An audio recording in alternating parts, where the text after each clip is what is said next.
টাকা বেতন, এতেই কি আমার বেটার সংসার চলবে? তো আমার যদি আপনার কিনা বেটাকে ডক্টর ইঞ্জিনিয়ার বানাই, তো না হলে কমসে কম মাসে 50,000 থেকে 70,000 টাকা ইনকাম করবে। তো বাপজি আমার, আপনার সন্তানকে যদি ডাক্তার বানান, ইঞ্জিনিয়ার বানান, মাস্টার বানান, বাপজি আপত্তি নেই, কিন্তু আপনার সন্তানকে কোরআনের জ্ঞান দেন। জোরে বলুন সুবহানাল্লাহ।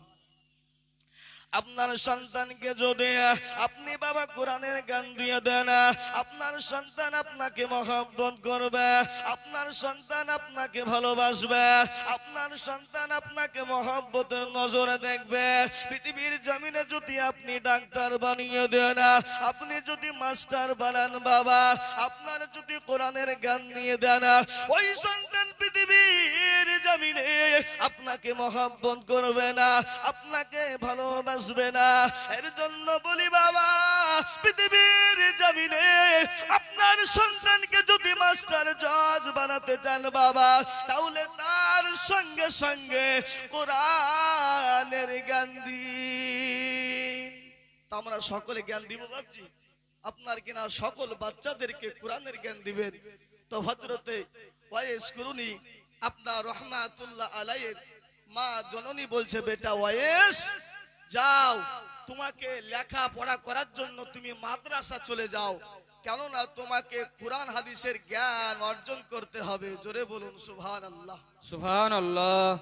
আপনার কি না যখন মাদ্রাসা চলে যাবে, তো আপনার দেখবেন যে বাড়িতে আপনার স্বামী থাকে না, এতিম থাকে, তো আপনার কিনা এর কাছে ওর কাছ থেকে চেয়ে আপনার কিনা সন্তানকে মাদ্রাসায় আপনার দিয়ে যায়। তো আপনার হযরতে ওয়াইস কুরুনি রহমাতুল্লাহ আলাইহির মা আপনার প্রত্যেক জনের দাঁড়ে দাঁড়ে যায়, কিন্তু আপনার ওয়াইসকে যেন আপনার কেউ টাকা, আপনার ওয়াইসের মাকে যেন কেউ টাকা সম্পদ আপনার চাইলো তো দিল না।